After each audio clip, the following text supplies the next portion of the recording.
Why did I destroy these huge Lego planes? How could I recreate emergency landings? What's coming next in Season 2? How did I make a mechanism for retractable landing gear? What made me build a literal Lego city for this video? Yeah, to make 14 houses I ordered a bunch of plates in different realistic colours to what the San Diego properties might have looked like. Each one had 4 of these parts where I connected the 16x8 wall plates. Then I put these bricks to support the 2 hinges for the slanted roof plates, made up of 4 16x8s in total. The variety in roof colours, wall colours and details like these made a nice varied settlement, which is of course easily destroyed. I grabbed lots of my vehicles and made foliage plus city details as well as some custom cars in a 70s kind of style. And these big wedge parts nicely cover up the gaps between the roof. At the location I set up the city like this and oh, it's so windy. And now it's ready for this. Wait, take a look at this 727. How the heck did I make some of these complicated areas like the custom back? I made a better, simplified version of the 737 nose design. I relied on my favourite part, the 6x4 wedge piece, to get the perfect angle on these custom wings, made up of lots of different smaller plates strengthened up in the middle. This is basically just a bunch of wedges put at an angle using these 2 hinge techniques, and I smoothed it all out with lots of tiles. According to these pictures, the PSA colours were like this, not with pink windows like here, so I got 22 orange window parts from these good part websites. For the engines, I made a larger version of the 3181 engines. I wanted to perfect this reddish-orange colour, so I printed it out myself and just stuck the stripe on, cutting it in segments to allow a better breakup. Yeah, if I had done this with Inex Adria 550 in Zagreb, it wouldn't have just stayed together like this. Because all of my recreation is on Final Approach, I thought it would be perfect to make extended flaps for my first time. This design here is really simple and can be angled in any way you need. I definitely had to create the iconic PSA smile. I wrapped and stuck paper over lots of the bricks to make the perfect colours, and then put the black smiley face. I also detailed the cockpit windows.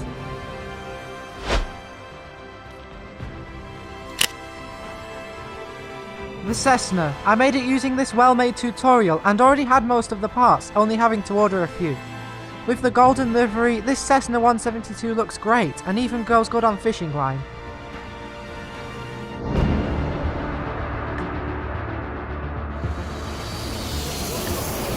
This was at the location of this image from the flight to 100k. We got lots of fishing line shots above the houses, and the Cessna even tried to fly away in the wind as its propellers went mad in a few strong gusts.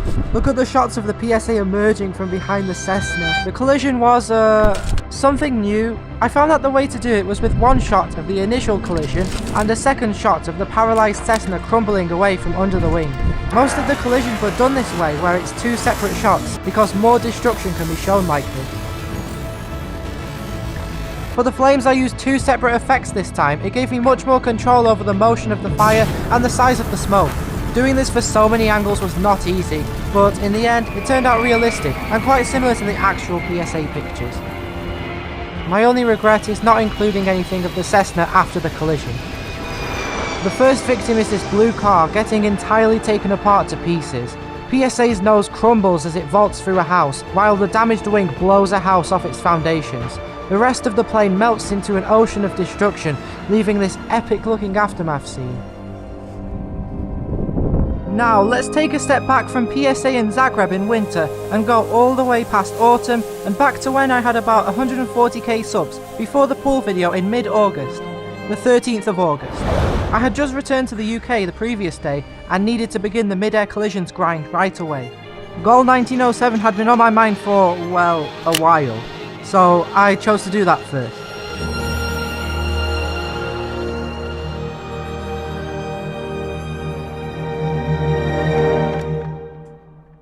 The 737-800, a simpler build compared to the others. I pretty much just extended the Garuda 737 by 1 base, but I redesigned the wings like this.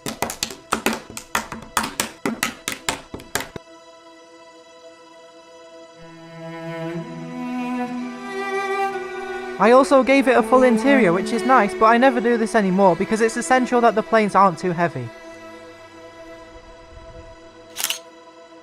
For all my future recreations, I made custom ground crew vehicles, including a luggage loader, a small tug, a large tug, a food truck, a gold truck, a huge Shell fuel truck, an extra long luggage vehicle, and 2 Swissport staircases. I'd never made a plane like the Legacy 600 before, so it was interesting experimenting with the curves and sideways building, and making a custom back for the first time.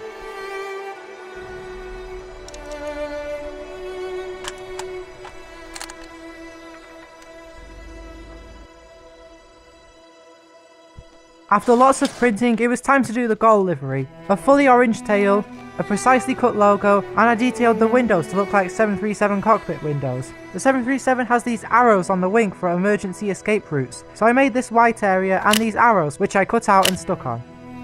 I actually later went on to use these exact same arrows for Ryanair 9677 in the pool video a few weeks later.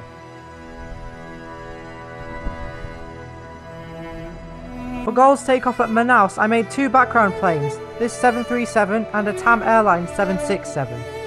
I modified the terminal to have this Manaus airport logo, and had to repair the building a bit. With the 3 planes and all the new details, this airport scene is definitely one of my best. After all the boarding scenes were done, I finished up N600XL and prepared it for its first flight from the Embraer headquarters in São José dos Campos.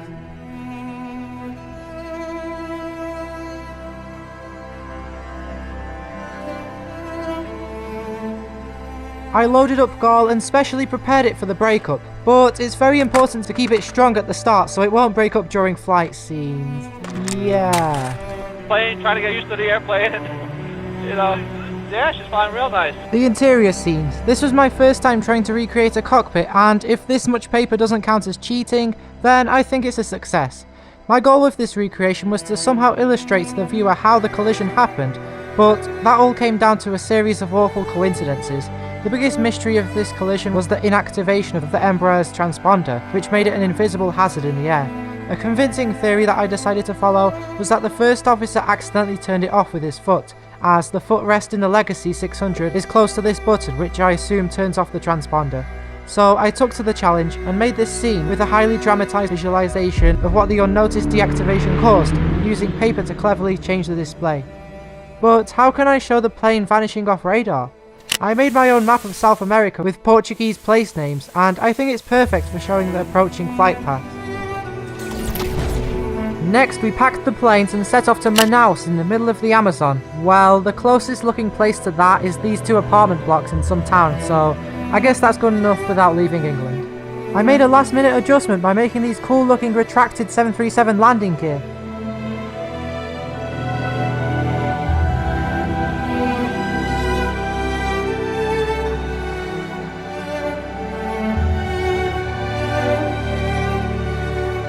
This location is by the River Ribble, which is what I used for the solo river for the emergency landings video. The wildlife is alright in replicating the Amazon, and it's amazing that I did all this in summer, because if I did it now, then all the trees would look like they did in PSA 182. I wanted to recreate the wing segment breaking off like this, but making those movements didn't seem to be possible. The collision took 18 attempts, and most of them just went like this. Eventually we got this. The shifting shadows and spinning view made these scenes so chaotic. I had 2 fails making the banking scenes, so I later strengthened the plane. I found a full 2-hour long N600XL CVR recording and got some really good lines like, "We have to get down." Go. Alright, we're going down. So I included some. I then did some mid-air breakup scenes with fishing line and some handheld. To spin the fuselage, I just ravelled up the fishing line and let go. I built a cabin set and made some better oxygen masks to get some interior scenes of the breakup. We got to the dense forest crash location and I threw all the parts in. I then recreated some famous parts of the wreckage.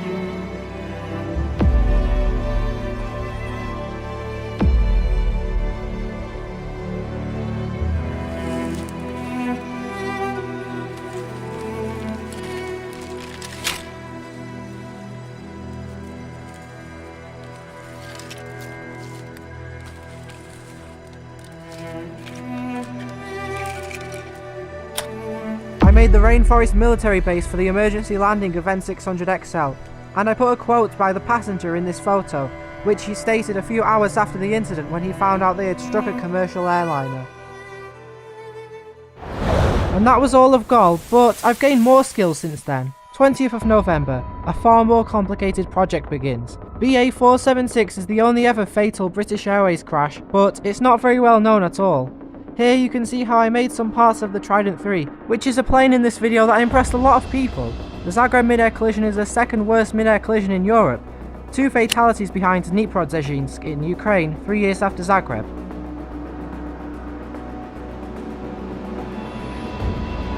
This is how I built the stabilizer of the engine. It looks messy, but with the livery on later, it's a much cleaner shape.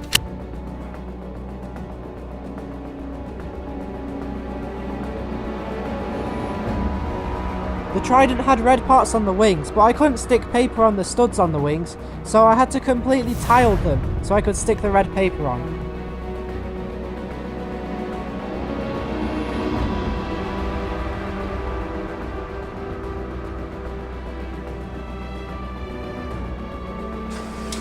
I made lots of paper refinements around the cockpit to neaten up the livery, and I made some very precise cockpit windows, 7 of these segments, which look pretty cool, as well as paper door outlines. But there was a problem. The weight of the back was, as you can see, very unbalanced, so I put in this weight made of just Lego to balance it out, and I can easily remove it when it's time for flight shots. The DC-9 has these challenging stripes across all of the windows, so I tested which lengths are best and printed out this whole sheet of them. Cutting all this out might seem awful, but just look, it's so worth how good this looks.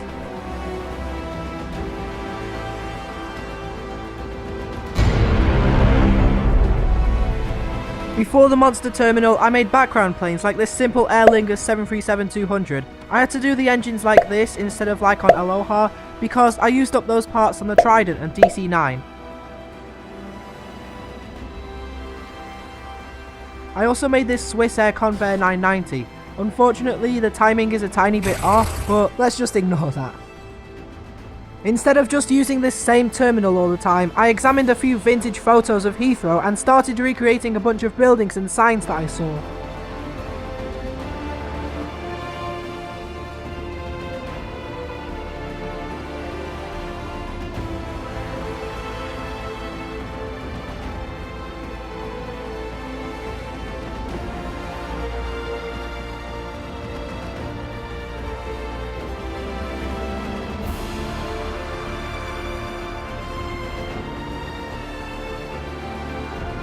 Finally, after wanting to for so long, I made a jet bridge. This was the reference photo, and I used 3 hinges and a small plate to give the jet bridge both horizontal and vertical movement.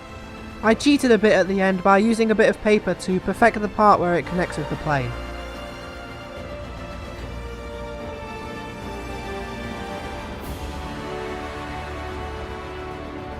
I modified some of the buildings to make the airport in Croatia, and I made this Yugoslav Airlines out of the Aer Lingus. Here's the finished in Exadria DC-9, and I used a location where I did a Lot 16 belly landing. Now that takeoffs were done, I'm building a larger structure. This is the ATC Centre in Zagreb. It probably didn't look like this in 1976, but I couldn't find anything else online. So I'm just going to make this super realistic and European looking. I found this big antenna on Google Earth, so I recreated it. I built a car park, some greenery, lots of text, a Yugoslavia flag, and it looks great.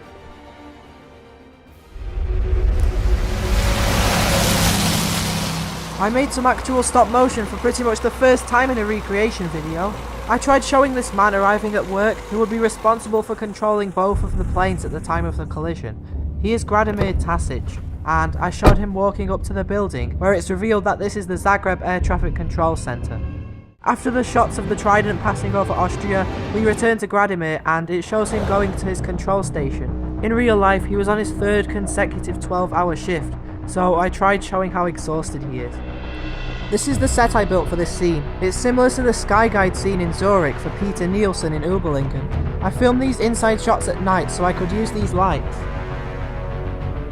Then there was the collision. If somehow you're perceptive enough that this location seems familiar, then here's why. Each plane got a turn-on fishing line to get some very good approach scenes. Then, when it was time for the impact, I adjusted the Trident nose so it's extremely weak to break off well on the impact. Here's all the collision attempts. Go.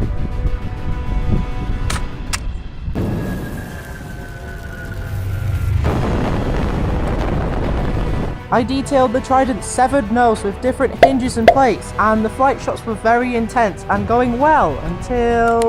yeah, I think what happened here is I put too much force holding it by the sides, not by the roof and base, so the sides burst in and broke out of my grip. The worst thing is that it landed directly on the back, so rebuilding all those complex parts took half an hour away from me.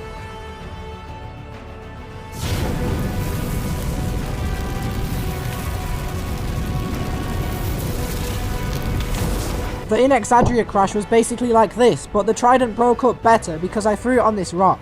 So, overall, a very successful recreation. This wasn't actually the first Zagreb recreation, but look how realistic this aftermath turned out. Travelling back in time again, this time to before Goal 1907.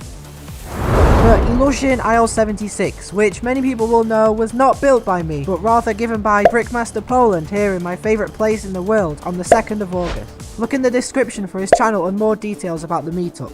So now let's go further back in time to July when he started building the plane. Here is just a bunch of clips and pics he put together showing the building process, and you can see the detailed parts of it like the back with the opening door. Some parts of it would later be modified by me, like the roof and the wings, and I'd add on my great engines, as well as changing the livery on the tail and making a custom tail. But I left on most of the livery because it's very accurate. After the meetup, I took it back to my apartment, and a week later prepared it for a very safe actual flight, so I packaged it very securely. So it went with me on the flight back home and tried to visit the cockpit, and after repairing this minor damage, here is the IL-76 for the Charkhi Dadri mid-air collision, the ultimate recreation of my ultimate recreation video. But the story of the mid-air collision video did not begin here. Let's go to the beginning, way before July, 9 months ago in March, in my 100k special where I first teased Saudia 763 with its registration. Even though I showed a basic 747 in the Season 2 trailer, I planned on making the custom nose, which I eventually designed in the pool video. But this was the first time I had tried to design a nose myself, and needed some help. Once again, Brickmaster Poland made this design, which I was really happy with. I ordered some of its parts, and you can see how similar it is to my nose design 1. But I wanted a more realistic shape for Saudia at a bigger scale, so I designed this in September, which after Charkhi would be upgraded and shown as Design 3 in the tutorial video. I made the wings like this and tried perfecting the angles on the tail by doing this, then filling in the inside and printing out the tail livery to stick over it and cover it fully. I redesigned the base from this to this because it doesn't come in grey. The colours around the windows were like this, meaning that I had to cut many holes in the stripes for the windows. But I got a comment on the pool video that supposedly had an easier way of doing this instead of spending a long time precisely cutting out circles, so I tried it out. It involves taking the windows out of the frames and sticking the full stripe over them all. Then with a bit of precision I could just push it through like this. Then I just repeat it with the upper stripe and put the windows back in, which seems easy, but it took a while to do for all this. I made 5 of these doors on each side and finished off the stripes as neatly as I could, and Saudia was complete. The slope is a little bit off, but it's not that bad. This is the terminal in Shymkent in Kazakhstan, so I recreated it. And this sign here. Now I worked on upgrading the Ilyushin, so I expanded the lower cockpit and made this tail, as well as redesigning the wings, and here it is. Here's a comparison of before and after my adjustments. Here are all the Shymkent airport buildings that I made.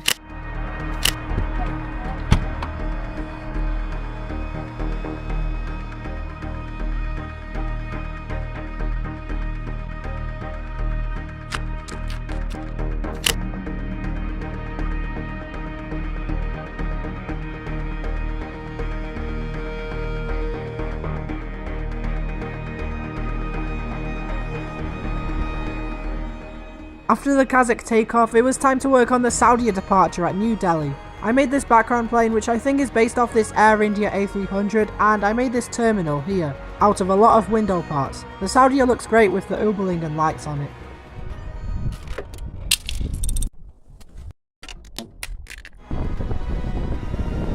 After lots of flight shots, the planes approached and collided. I was aiming to recreate this illustration I found online because all the animations can't be trusted because they're really bad. So here's all my collision attempts. Go. Go.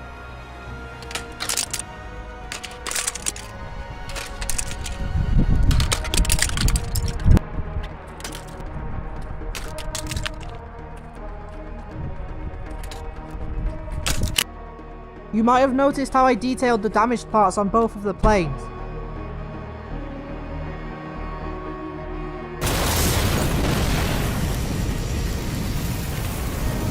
I wanted the Saudia to bank sharply to the right after the impact.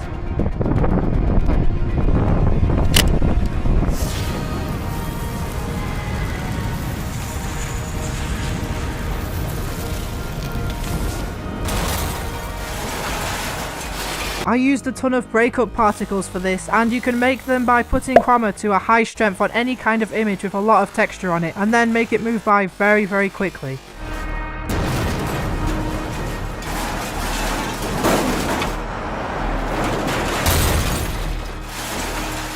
I crashed the Ilyushin on a sandy place in the middle of a road, and it broke up excellently. For the first time, I made an interior shot of the crash, and yeah, that's how I did it. I also did it for Saudia. It broke up a lot.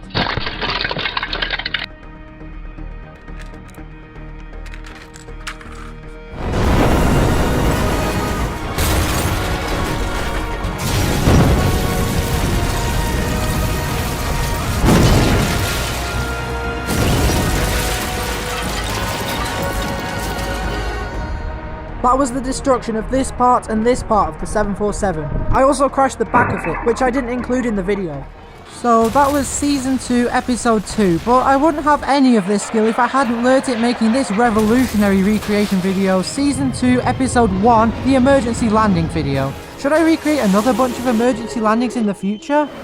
How can I build 5 ultra-detailed and accurate LEGO aircraft and intricately recreate miraculous true stories while having a rapidly approaching deadline constantly looming over me? I'm going to reveal every detail that led to the production of this video and show exactly how I built the planes, made the liveries, got certain shots, ordered parts, and I'll show the locations I went to. Yes, unfortunately this was all filmed in this small section of the UK.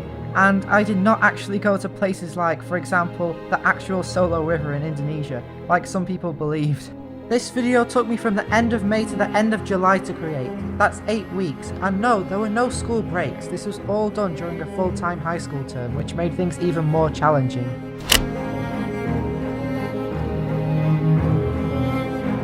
Oh yes, the iconic custom 737 nose. This build is something I have been dreaming of, yet dreading to actually try making for many months. I think it's really good and realistic, and the viewers have certainly noticed that. Many people are asking for a tutorial, and as much as I'd love to do that, I don't think I legally can, because it's not my design. I bought the instructions for a plane on this website here, and one of the first things I saw was a whole lot of stuff about copyright. Well, I built some of the nose that the instructions show, and I think it turned out great. If you're wondering where I get the parts, I ordered them from a website called Brick Owl.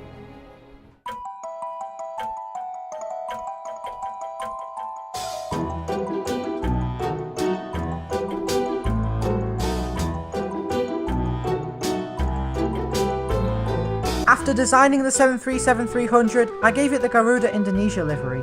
The crash was caused by a very powerful storm, so I put some plastic tape over the livery to protect the ink from the rain. I got some intense flight scenes in the rain and the plane got soaked. Despite the tape, some of the stickers still got smudged by the water, so I replaced them. I used paper to recreate some of the small details on the nose. There was this bridge that's similar to the one that Garuda 421 had to avoid, so I flew the plane past it and got some daring camera angles from the bridge. I built the plane extra strong for things like this, but of course this was still scary. Shots where the plane is fully suspended look epic, and I do it by attaching a loop of fishing line around the back of the plane and another loop around the front. I use this for recreations like FedEx 80 and Asiana 214, and for all the takeoffs and landings I do. We tried landing it as smoothly as possible while also getting a good splash. Miracle on the Hudson had a great splash, but the impact was awfully hard. We then pulled the plane along for a smooth stop. The shallow water deformed the engine, so that's what I did with my plane. And in the end, this aftermath looks quite realistic.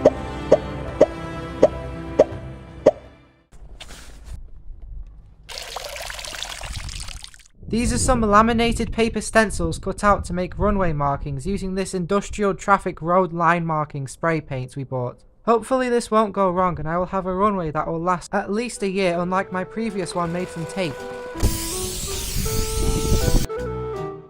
This is the runway that I based it off, and coincidentally it actually faces almost exactly 130 degrees too.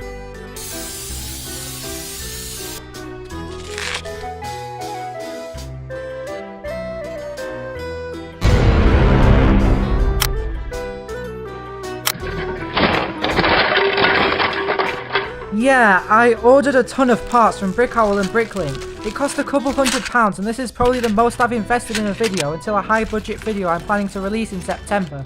The last so-called mega terminal honestly looks bad for today's standards. So enjoy the stop motion of the construction of my 160 stud long custom Giga Lego terminal.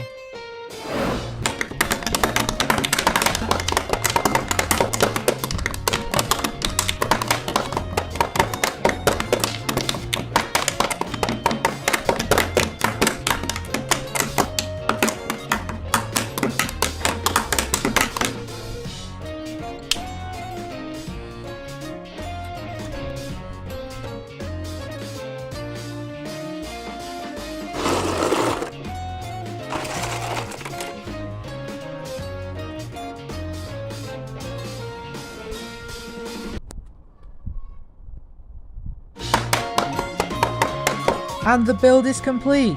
It will make each boarding scene so much more immersive for all my future recreation videos. Maybe in the future I'll upgrade it with features like jet bridges and a tower. That would be cool. For this whole video I ordered a ton of window parts and coloured window frame parts so I wouldn't have to intricately cut paper around the windows on the more difficult liveries. The red window parts were absolutely key to making my 1983 Air Canada livery look so spectacular.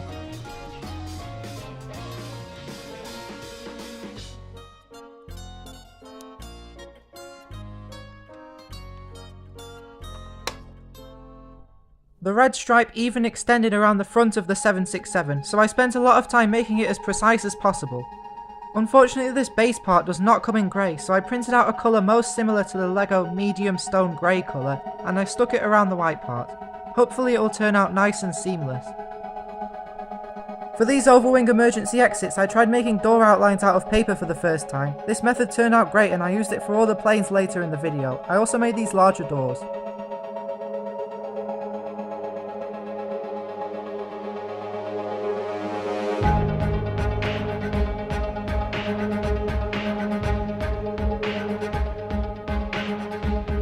I made two background planes which make the airport look far more lively, a Finnair MD-82 and an Eastern TriStar. Their liveries aren't accurate, but it doesn't matter because they only appear in the video for a few seconds in the distance. I got a second-hand bus set to add to boarding scenes. I tipped the box open and it was already built. Well, poorly built. I got some nice shots of it delivering passengers.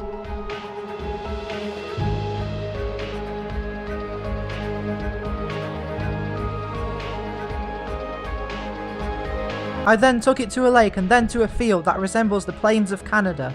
I made the ram air turbine and brought a bunch of resources to create the racing event at Gimli.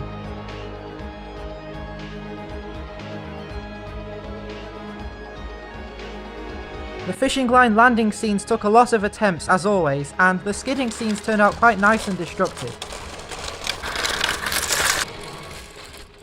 I deployed the emergency slides and there you go. Flight 143 recreated in LEGO. I stripped off the livery from the 767 and sketched out a more ambitious livery. The lot logo took hours of precise cutting to leave holes for the windows.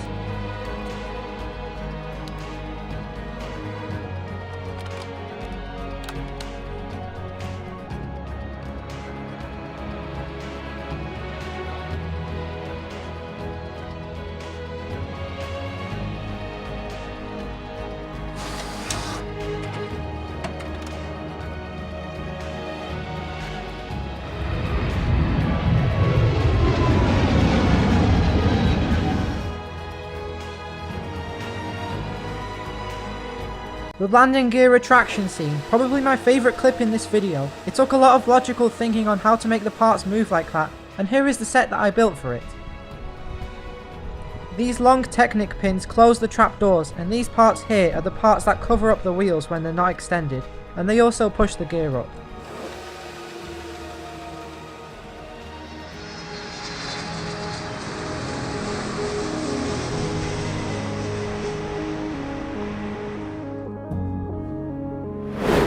This is the set I built for the hydraulic leak. It's just my interpretation of whatever the hydraulic system in a 767 might look like. I put many different pipes and I twisted string to make cables, because what these areas actually look like are just a crazy mess of complicated engineering. I printed out some text and stuck it here. The hydraulic fluid is just water mixed with a small bit of purple paint, and we put a syringe in one end of this pipe and slowly pushed the fluid through and recorded it in slow motion. I made this part of the plane showing the gear unable to extend from an inside perspective. The windsock obviously showed me that the wind is bad. This strong wind made the fishing line landing a nightmare to do perfectly, because the plane kept swerving and banking and pitching and swaying uncontrollably. We just kept going until a few golden attempts, where the movement looked natural and Lot 16 came to a stop. I ordered a bunch of emergency vehicles, and then drove them towards Lot 16.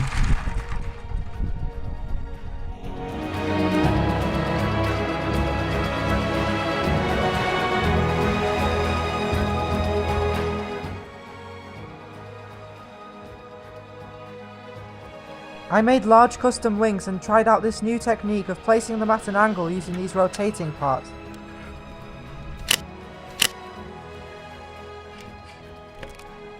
The 4 engines are made of 20 of these circular parts in total.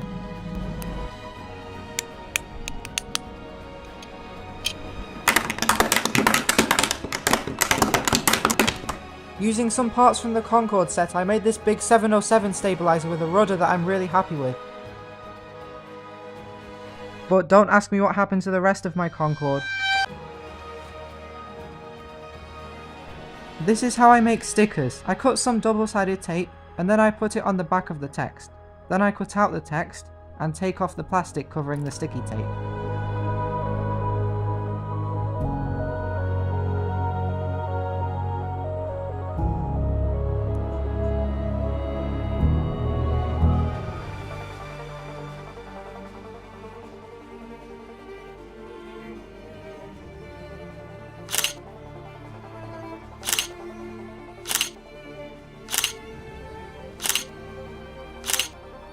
I got a bunch of flight scenes at the beach and then weakened the wing, attached fishing line and pulled it. I designed a torn up and burnt wingtip just like the real thing.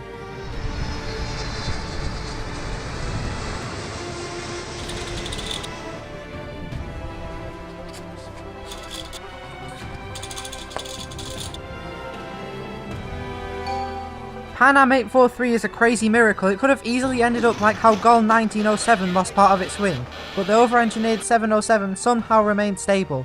The reason why I made my 707 at a bigger scale than my 767 and 737 was because of the engines. My only other option was these parts, which are way too small, so for these engines not to look oversized, I had to make the entire plane slightly larger.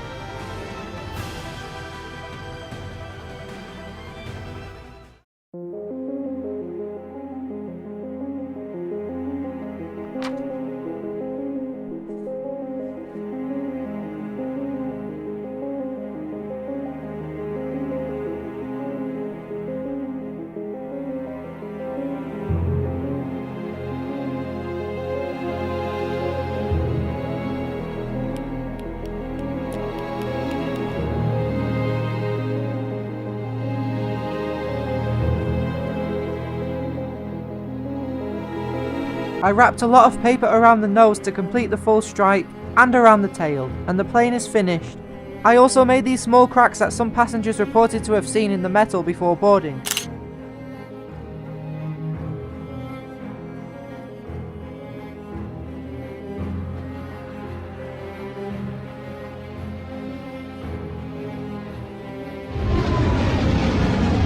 Now time to make the broken section.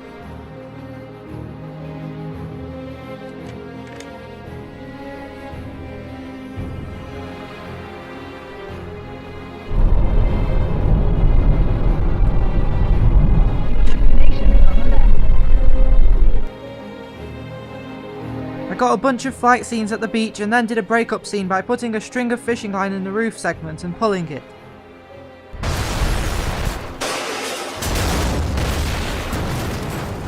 I then got some slow motion splashes in the sea, and tried again. And don't worry, the waves were really small and the water was very shallow, so there was no chance of any parts getting swept away, and I picked up all the parts. After that, I got the small parts that I brought to decorate the severed roof with that broken metal effect.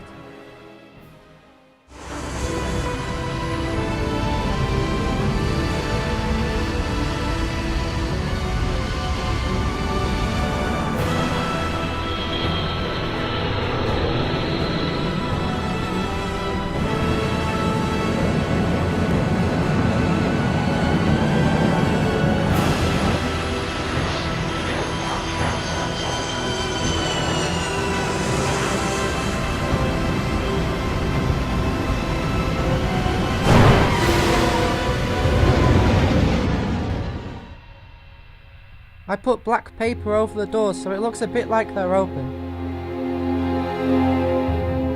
And I stuck the open door on. And that was Aloha 243, recreation number 5 out of 5. Well, thank you for watching, and here's a sneak peek for episode 3.